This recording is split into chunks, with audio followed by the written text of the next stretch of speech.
कृष्णेश्वर ज्योतिर्लिंग भगवान शिव के 12 प्रमुख ज्योतिर्लिंगों में से अंतिम 12वें स्थान पर है।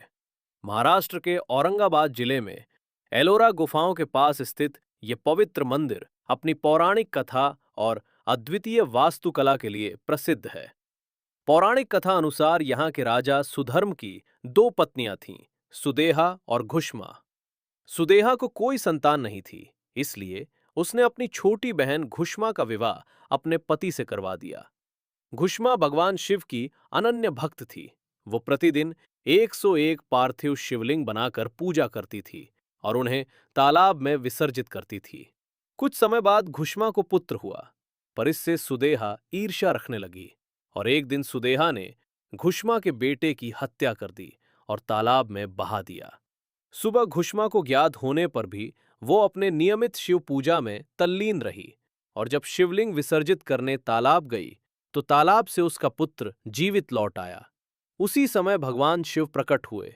घुष्मा की प्रार्थना पर शिव वहीं ज्योतिर्लिंग के रूप में स्थापित हो गए और उन्हें घुष्मेश्वर या घृष्णेश्वर नाम दिया गया। एक और कथा अनुसार देवी पार्वती ने हाथ पर कुंकुम में पानी मिलाकर घर्षण से गोलाकार शिवलिंग के आकार की रचना की। इसलिए इस शिवलिंग को घृष्णेश्वर घर्षण से निर्मित नाम से संबोधित किया जाता है। घृष्णेश्वर ज्योतिर्लिंग पूर्वमुखी है। सर्वप्रथम सूर्य देव इनकी आराधना करते हैं। सूर्य द्वारा पूजे जाने के कारण घृष्णेश्वर धर्म अर्थ काम मोक्ष का सुख प्रदान करने वाले माने जाते हैं। मान्यता है कि जो निसंतान दंपति सूर्योदय से पूर्व इस शिवालय सरोवर के दर्शन बाद घृष्णेश्वर ज्योतिर्लिंग के दर्शन करता है, उसकी संतान प्राप्ति की कामना जल्द पूरी होती है। इस मंदिर का उल्लेख शिव पुराण और पद्म पुराण में किया गया है। ये उन चुनिंदा ज्योतिर्लिंगों में से एक है जहां भक्त शिवलिंग को अपने हाथों से छू सकते हैं।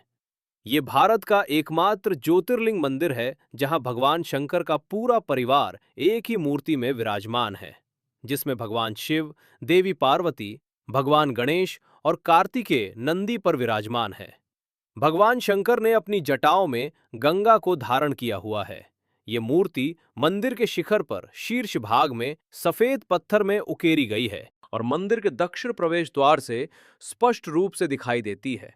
मंदिर के 24 स्तंभों पर यक्षों की आड़ी मूर्तियां उत्कीर्ण गई हैं।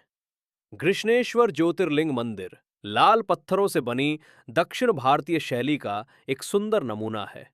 13वीं से 14वीं शताब्दी में दिल्ली सल्तनत द्वारा इस स्थल को नष्ट कर दिया गया था। मंदिर का पुनर्निर्माण शिवाजी के दादाजी मालोजी भोसले ने 16वीं शताब्दी में करवाया था। 18वीं शताब्दी में रानी अहिल्याबाई होलकर द्वारा वर्तमान संरचना का निर्माण किया गया था। मंदिर आमतौर पर सुबह 5:30 से रात 9:30 तक खुला रहता है। सावन और विशेष त्योहारों पर दर्शन का समय बढ़ाया जाता है। मंदिर में कई तरह के अनुष्ठान कराए जाते हैं। यहाँ पहुंचने के लिए निकटस्थ हवाई अड्डा औरंगाबाद है। औरंगाबाद रेलवे स्टेशन प्रमुख स्टेशन है, जहां से मंदिर के लिए आसानी से टैक्सी या बस मिल जाती हैं। आप मंदिर से जुड़ी जानकारी या विशेष पूजा बुकिंग के लिए घृष्णेश्वर मंदिर की आधिकारिक वेबसाइट देख सकते हैं। ओम नमः शिवाय। तो कैसी रही 12 ज्योतिर्लिंगों की यह यात्रा?